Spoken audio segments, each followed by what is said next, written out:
Oh, Sean, you've given me the feels. Thank you. Hello. So lovely to see you all. And after such fantastic talks, and thank you, Ryan, for setting me up perfectly for this one.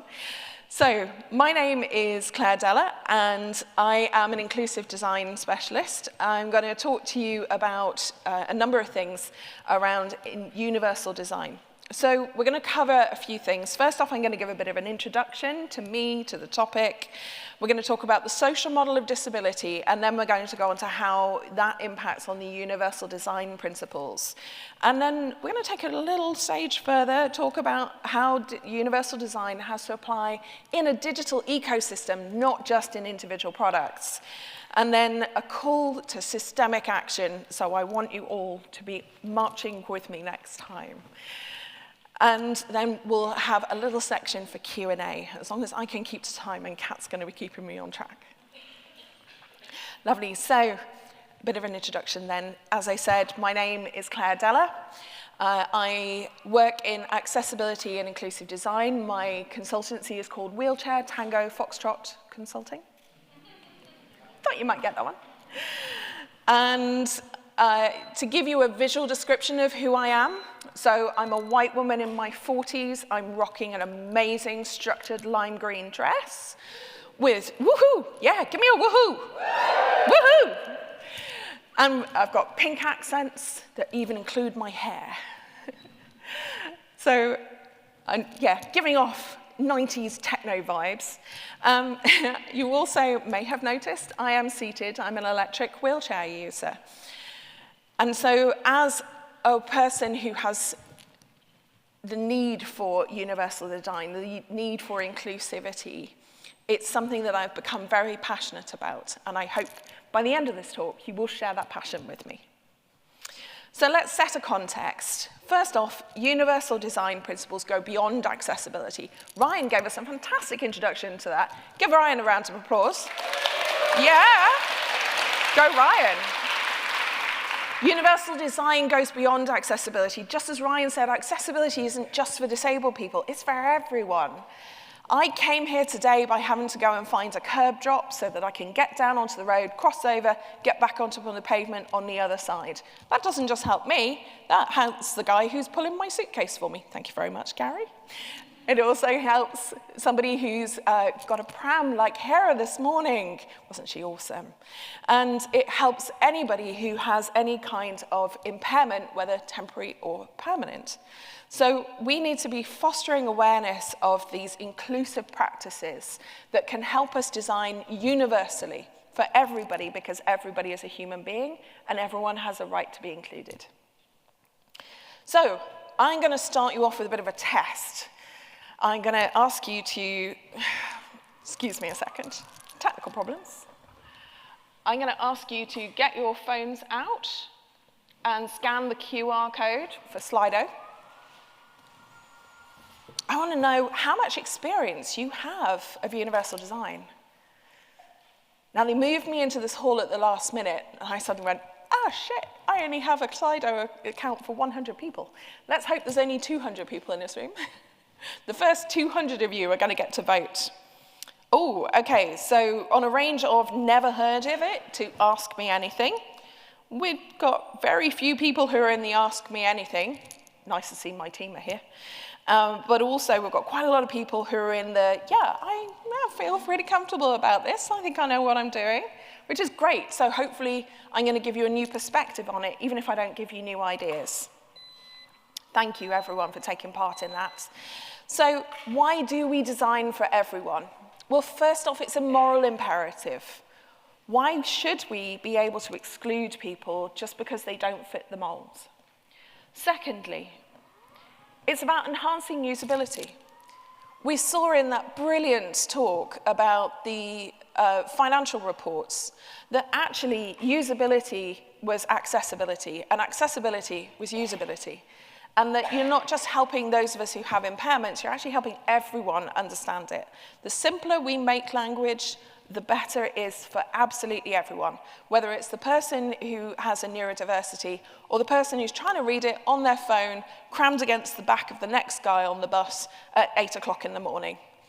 So usability is accessibility. And also, this is about fostering innovation. We have the opportunity to think differently and to do things in a new and exciting way through universal design, because we're not just designing for the 80%, we're designing for the 100%. And in fact, what I'm going to talk to you about is the societal benefits, particularly for the 20% of people who don't fit the mold, who aren't the white, affluent, male, average height, walking, the person that everyone thinks of. This is why so many women die in car crashes, because seatbelts were designed for men. This is why so many websites are inaccessible, because they were designed without people with access needs being involved in their design. So, the UN Sustainability Goals actually talk all about universal design. First of all, they say you should be able to have a quality education. If we do not include people at school level, how are we expecting them to be included in the workplace? And of course, they need to be included in the workplace. They have a right to decent work, and they have a right to economic growth. Because only when growth works for 100% of people do we actually have a fair and equitable society. It reduces inequalities because it reduces the barriers to accessing everything, whether that's education, trains, websites, information, contacting my member of parliament like I did last week about the changes to PIP. Sustainable cities and communities are only going to happen if we take universal design principles. And I'm not just talking about digital here, I'm talking about physical, but I'm also talking cultural. How do we ensure that our cities have sustainable cultures that include 100% of the people? So we're going to talk about the social model of disability. I've just been saying that universal design is not just about disability, but I want to talk about it through this particular lens.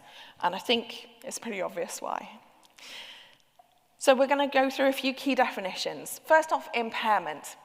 Now, the government definition of disability is to have an impairment that causes significant barriers to performing everyday life tasks. Well, all they've done is actually push the definition difficulty down the line to impairment. But impairment is usually considered to be not functioning according to the norm, average, or the majority approach. So that is one of the ways that we can define disability, and there are multiple ways that we can define disability. One of my favorites is Haslinger's model that says that we are considered disabled because we are considered to have the appearance of, or to actually be part of, a group that fits certain characteristics and is systemically marginalized because of it. But also we have other ways of defining disability, and the social model is particularly useful for those of us who work in environments where we are not just building for the 100% who are our customers, but also for the 100% who are our staff and who are our colleagues and our friends. So I'm going to talk about the social model versus the medical model. Now, the medical model, I have a picture on the screen that shows a woman having various unpleasant medical things done to her. And the medical model of disability is deficit-based. It's what I can't do. And it's focused on a cure or on management of my body and my mind.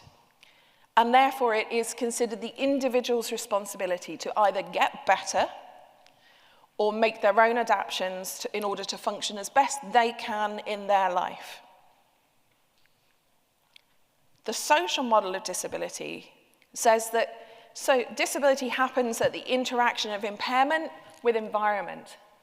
When my wheelchair meets a lack of curb cut, so I can't get onto the pavement, last night going to dinner with the organisers, we had to go along a stretch where they had put barriers because they were doing some work on the pavement, and they hadn't thought about how anybody who was using a wheelchair could get back on the pavement at the other end of the works.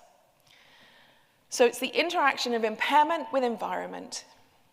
It's also a focus on systemic solutions, not just the solution that works for me, but the solution that works for the widest number of people, and that actually can be replicated and is actually more socioeconomically efficient because it is systemic and not individual.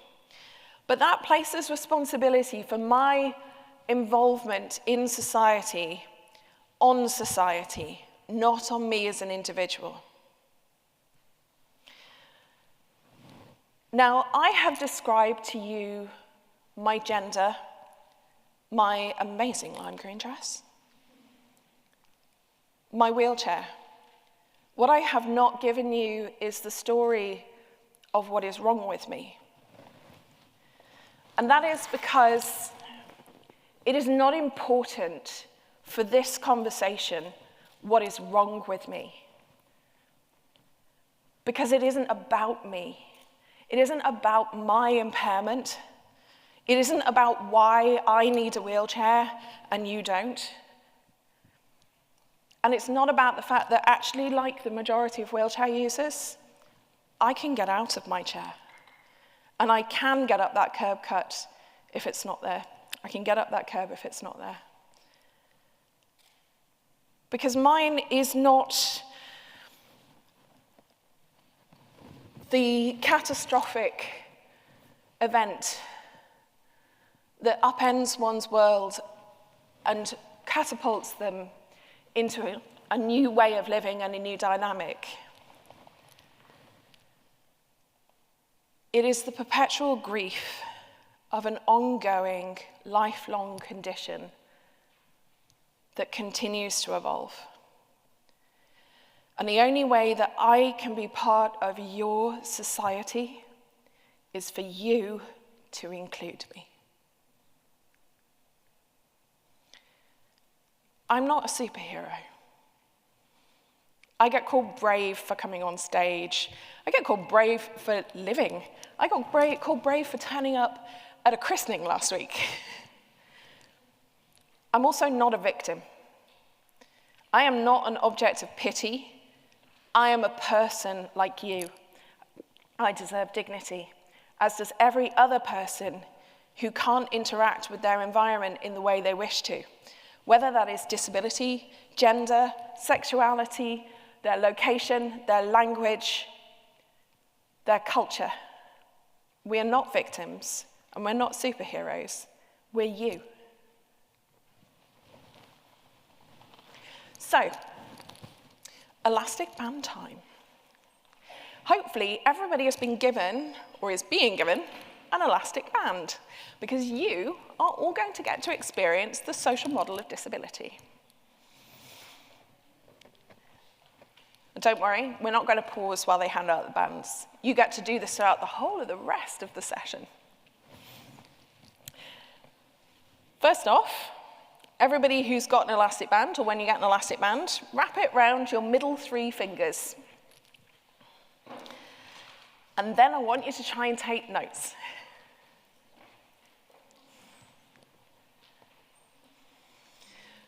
Because the medical model would say, well, there's an elastic band around your fingers, we need to cut it off, you need surgery. We need to fix it, you need to find ways to strengthen your fingers so they can overcome the rubber band. Whereas the social model says, well, instead of you having to try and take notes with a rubber band around your fingers, why don't we record these talks, take the transcript, stick them through AI, and produce a summary? Because everybody can read that and everybody can interact with it, because it's in multiple different formats. So, you've all got your elastic band, or hopefully you've all got your elastic band now. Go on, stick them on your fingers. Great. Everybody give me the sign. Great. Now give it a go. So, one of your tests is to see whether you can answer Slido with a rubber band around your fingers. What have you learned from the rubber band experiment?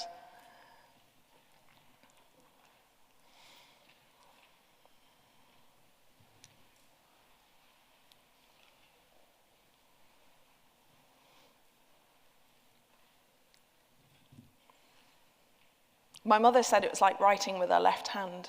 I tried it on her. I always test everything on my mother. I can use my thumb to type. Great. That's universal design. Yeah, your fingers don't work. You can use your thumb. It's harder to hold my phone. People adapt differently. I love it. Oh, mostly I'm a two-handed typer. I've already made an adaptation. Great.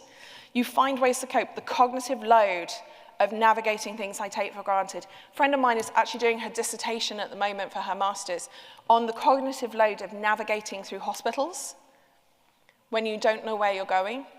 I love that somebody has recognized cognitive load of having to do something in a way that doesn't actually necessarily make sense or to other people, or is in a way that's different to what's expected. I can do it, but it's more difficult.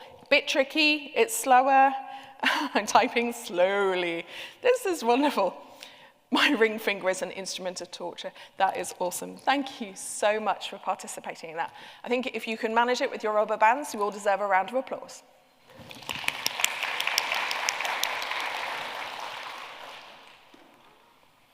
So we're going to have a bit of a discussion. Now, we're not really set out as kind of workshop, but I think if you turn to the person next to you, or maybe behind you if you're sat on your own, what barriers do you see in the digital environments that you exist in?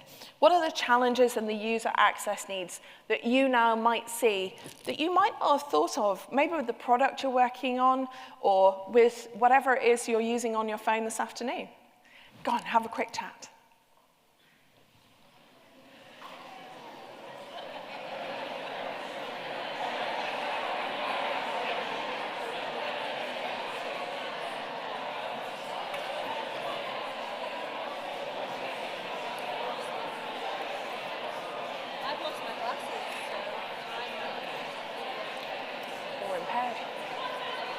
No. Without your glasses, you're impaired.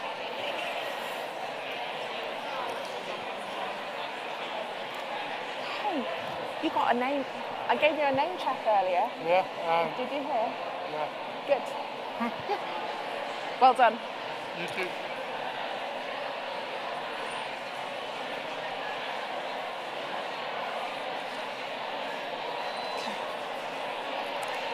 Wonderful.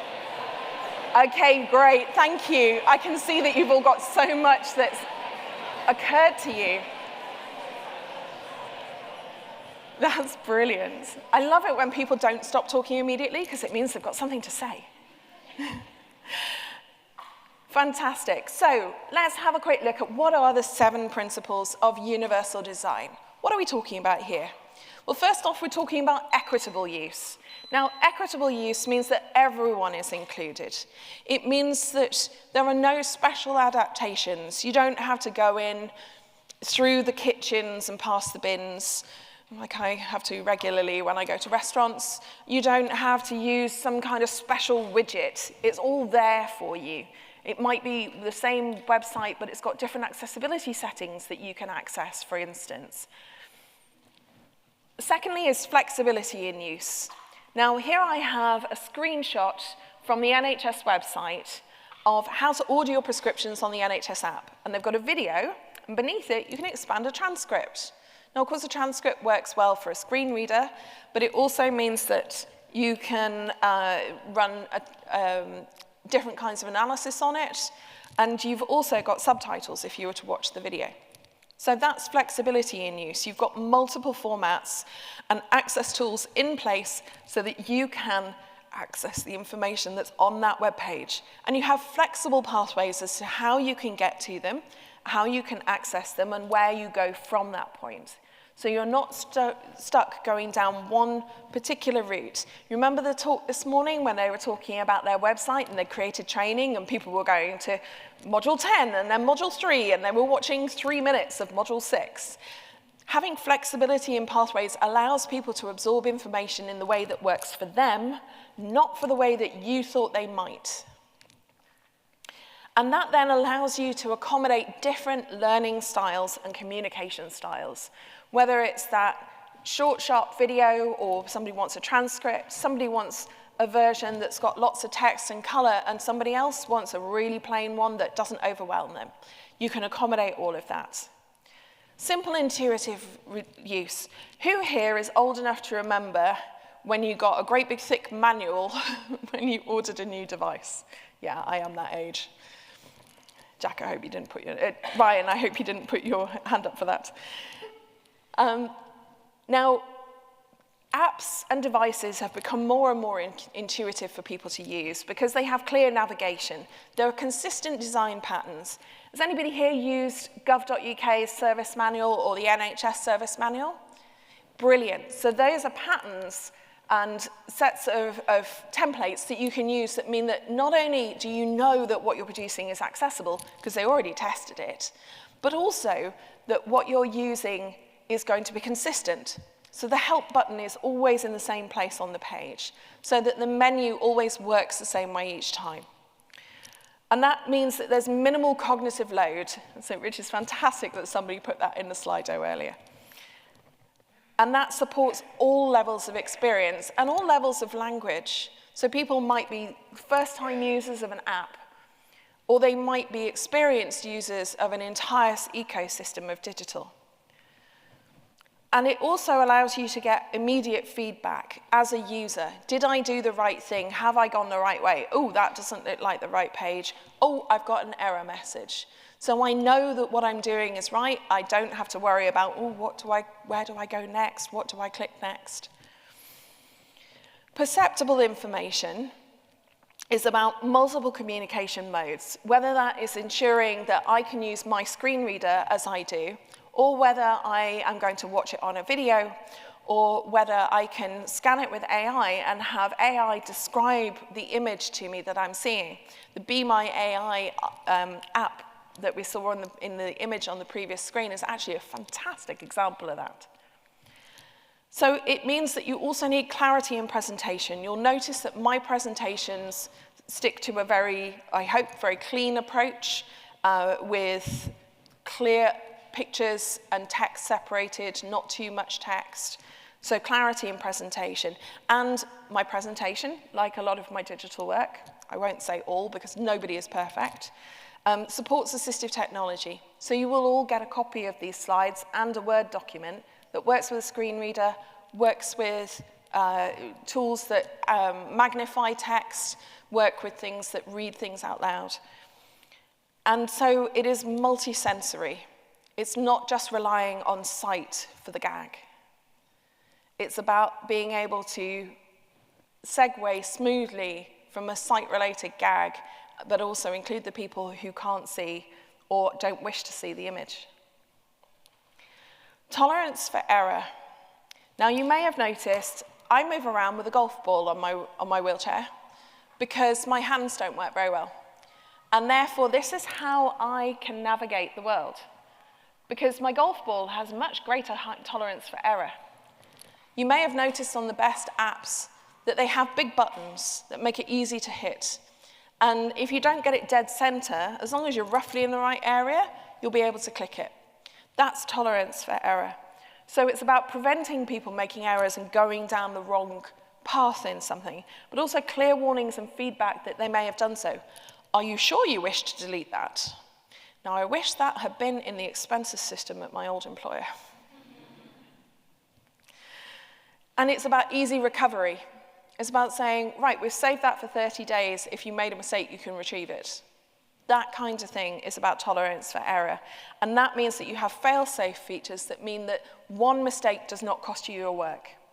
And it discourages unconscious actions as well. It makes people think about what they're doing because it's asking them a question or it's come up with a pop-up.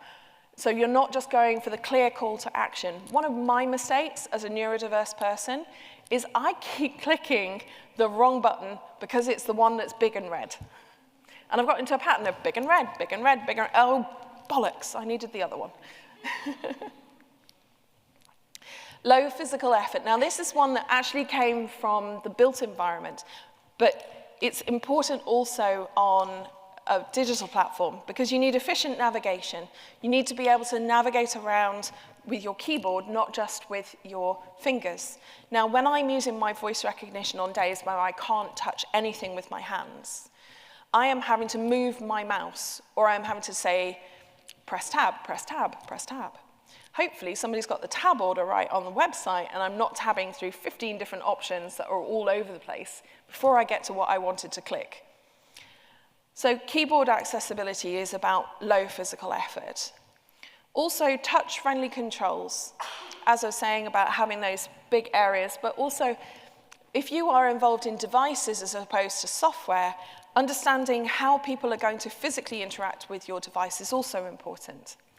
And then avoiding repetitive actions, so you don't get into that pattern of click red, oh shit. And autocomplete and autofill, particularly on websites, but more and more systems are building these into their systems so that you don't always have to keep filling in the same information over and over again.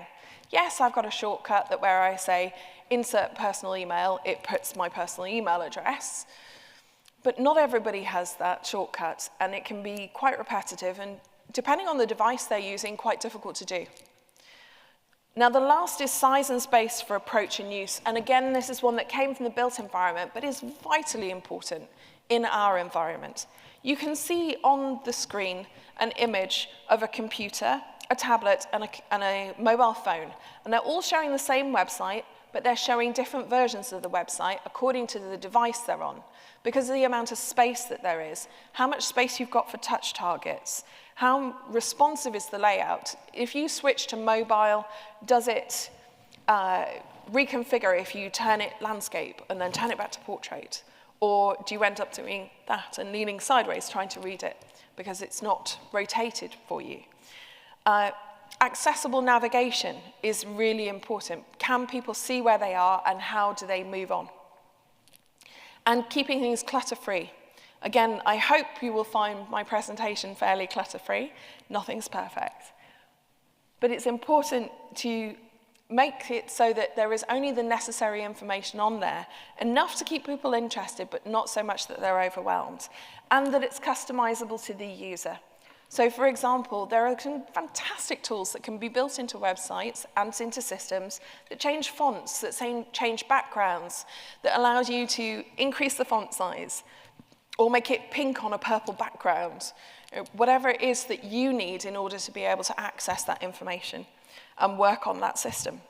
So our next pairs activity, we've got our 7 principles of universal design. I want you to pick one and have a quick little chat, carry on your little discussions about how you would apply it to what you were talking about. And let me put the list up, because I don't expect you to remember them all. Right, great, thank you. Well, I hope you've all got conversations that you can carry on with when we go out for a drink after. Mine's a Prosecco. Fantastic, thank you. So universal design is not just about an individual product or service, website, app, whatever it is you're building, mobile phone camera. It is about an evolving digital ecosystem that all of us have to be aware of. Now, how does your product fit into and operate in universal design principles when you have APIs that pull information from one system and present them in another?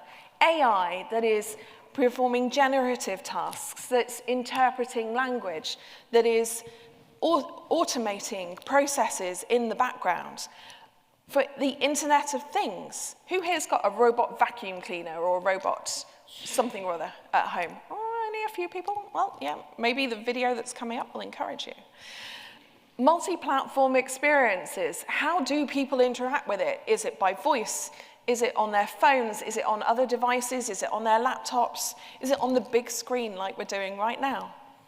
And it's also about service delivery, because a product is no use if it can't be used, and your service isn't supporting it and ensuring that it fits into that evolving digital ecosystem. So we're going to give you a little case study so you can have an idea of what this digital ecosystem looks like.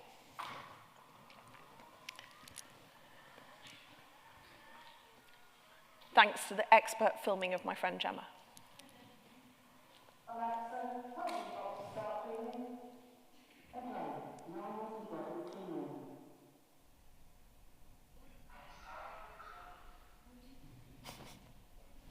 It's okay to laugh.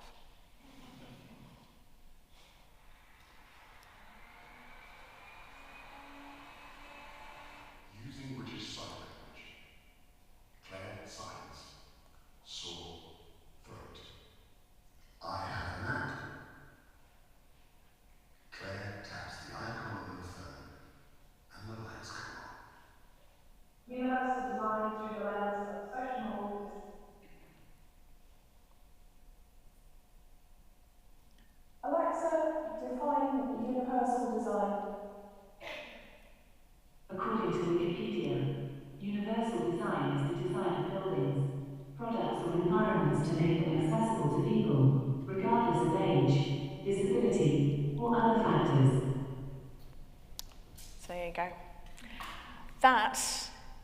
is an example of accessible design across a multi-platform experience, universal design, that allows you to interact with an API that connected information from my smart speaker to the internet and to the Alexa devices.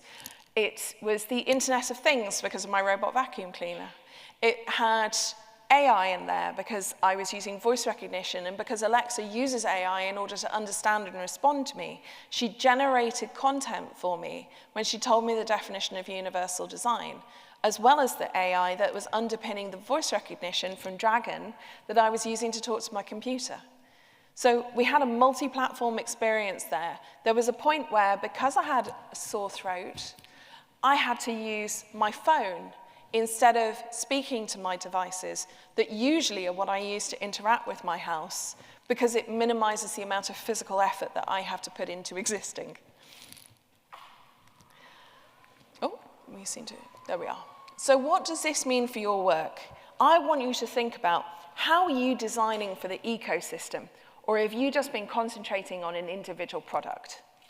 Because it's important for us to actually consider our products in that entire ecosystem, and not just whether they are universally designed for solo use, but also whether the universal design principles still hold when they're used in unusual and, as we said, innovative ways. The most innovative people on the planet, I believe, are disabled people.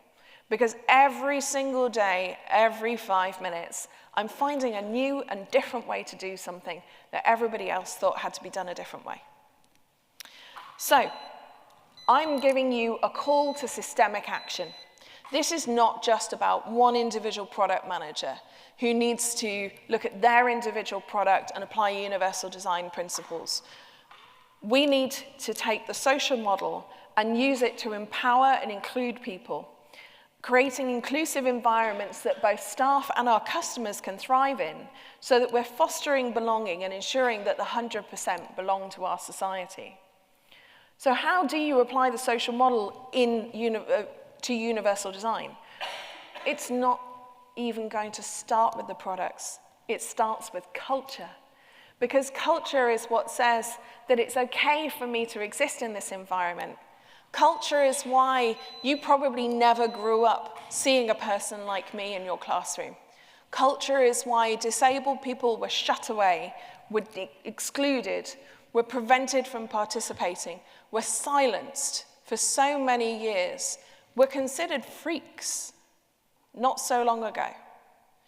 And now we have a culture that actually values people with disabilities, who values people with difference, who values those who aren't the typical, who aren't the 80%, whether it's gender, whether it's race, whether it's language, disability, sexuality, any of those, motherhood, parenthood, carerhood.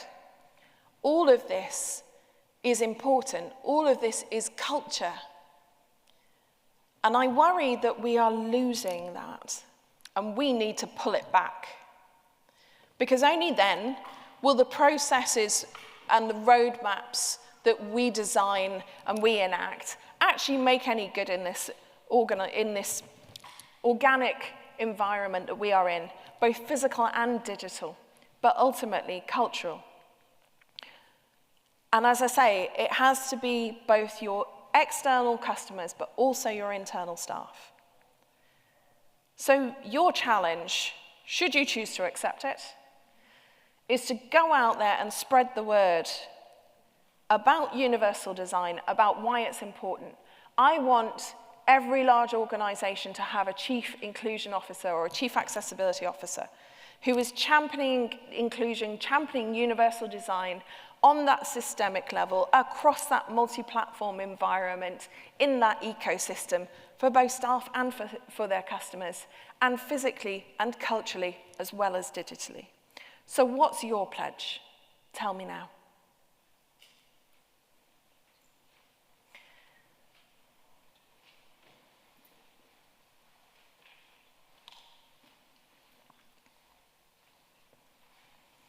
When I share the slides after, I will be producing an extract of all of these, so you'll get to see the answers that you gave, not just what I've said on this session. To help people feel heard and seen, to think more about my audience, access for all, advocating, to hire you for a talk. Well, as I said, I'll be in the networking session later. Talk to you then. Encourage UR recruitment teams to expand their participant pools. Yes, I love it. Think more about internal as well as external. Oh, that's awesome. That's one of my big passions, because as a disabled person, as a neurodiverse person, as a woman, I have spent my entire life thinking, why am I a product manager working on some of the most accessible products in the world, and I can't use our expenses system? Include principle of universal design in a set service design standards we're developing. Awesome, that's brilliant. Advocate for change via UR and the publicity. Creating multimodal accessibility, diverse participating audiences.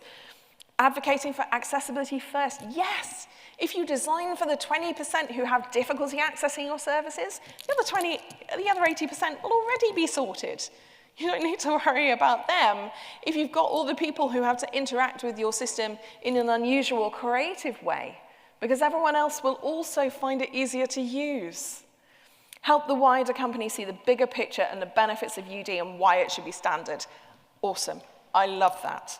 Thank you so much.